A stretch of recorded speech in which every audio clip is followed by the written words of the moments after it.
ఇద్దరు బీసీ మహిళలే. ఒకరు మంత్రి, మరొకరు ప్రైవేట్ హాస్పిటల్ డైరెక్టర్. భర్తలది వేరే సామాజిక వర్గం కావడం ఇక్కడ అసలు ట్విస్ట్. కత్తికి రెండు వైపులా పదునున్నట్లు ఆ లెక్కలన్నీ వేసుకునే వారిని పోటీకి దింపాయి ప్రధాన పార్టీలు. కీలకమైన కాపులు అక్కడ ఎవరికి మద్దతు ఇవ్వబోతున్నారు? మహిళా అభ్యర్థుల్లో ఓటర్లు ఎవరికి పట్టం కట్టబోతున్నారు? బరిలోకి బీసీ అభ్యర్థులు. తెర వెనుక వ్యూహాల్లో భర్తలు. గుంటూరు వెస్ట్లో మహిళల ఫైట్. ఒకరు తొలి విజయంతోనే కేబినెట్ లో చోటు దక్కించుకున్న నాయకురాలు, మరొకరు తొలి ఎన్నికల బరిలో నిలుస్తున్న విద్యావంతురాలు. ఇద్దరూ బీసీ మహిళలే.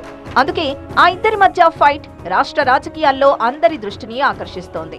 గుంటూరు పశ్చిమ నియోజకవర్గంలో ప్రధాన పార్టీల నుంచి ఈసారి మహిళా అభ్యర్థులే బరిలో ఉన్నారు. గత 2 ఎన్నికల్లో టీడీపీ గెలిచిన గుంటూరు వెస్ట్లో ఎలాగైనా జెండా ఎగరేయాలన్న పట్టుదలతో ఉంది వైసీపీ. ఈసారి వ్యూహాత్మకంగా వైద్యారోగ్య శాఖ మంత్రి విడుదల రజనీని చిలకలూరిపేట నుంచి గుంటూరు వెస్ట్ కి తీసుకొచ్చారు. 2 నెలల క్రితమే ఈ మార్పు జరగడంతో నియోజకవర్గం కొత్తైనా ముందే ఓ రౌండ్ ప్రచారాన్ని పూర్తి చేశారు మంత్రి రజనీ.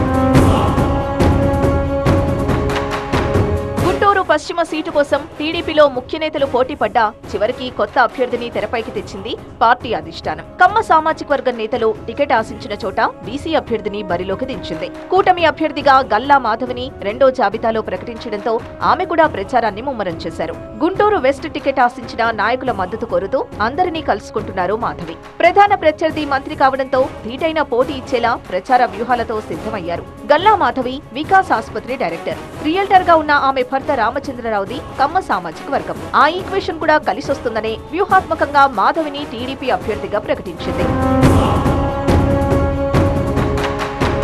విడుదల రజనీ, గల్లా మాధవి ఇద్దరూ బీసీ అభ్యర్థులు కావడంతో గుంటూరు పశ్చిమలో సమీకరణాలు ఆసక్తికరంగా మారుతున్నాయి. విడుదల రజనీ ముదిరాజు సామాజిక వర్గ నాయకురాలైతే ఆమె భర్తది కాపు సామాజిక వర్గం. మహిళా అభ్యర్థులిద్దరూ బీసీ నేతలమని చెప్పుకుంటూ ఓట్లాడుగుతున్నారు. వెనుక మాత్రం వారి భర్తలు ఎన్నికల వ్యూహరచన చేస్తున్నారు. పూర్తిగా నగర వాతావరణంలో ఉండే గుంటూరు వెస్టులో కాపు సామాజిక వర్గ ఓటర్లు కీలకంగా మారనున్నారు. జనసేనతో పొత్తుతో కాపు ఓట్లపై టీడీపీ ఆశలు పెట్టుకుంది. వైసీపీ, టీడీపీ అభ్యర్థులిద్దరూ వైద్య రంగంతో అనుబంధం ఉన్నవారు కావడం మరో ఇంట్రెస్టింగ్ పాయింట్. రజనీ వైద్యారోగ్య శాఖ మంత్రిగా ఉంటే మాధవి వికాస్ ఆసుపత్రి డైరెక్టర్. దీంతో వీరిద్దరిలో గెలుపెవరిదన్న దానిపై నగరంలో జోరుగా చర్చ జరుగుతోంది.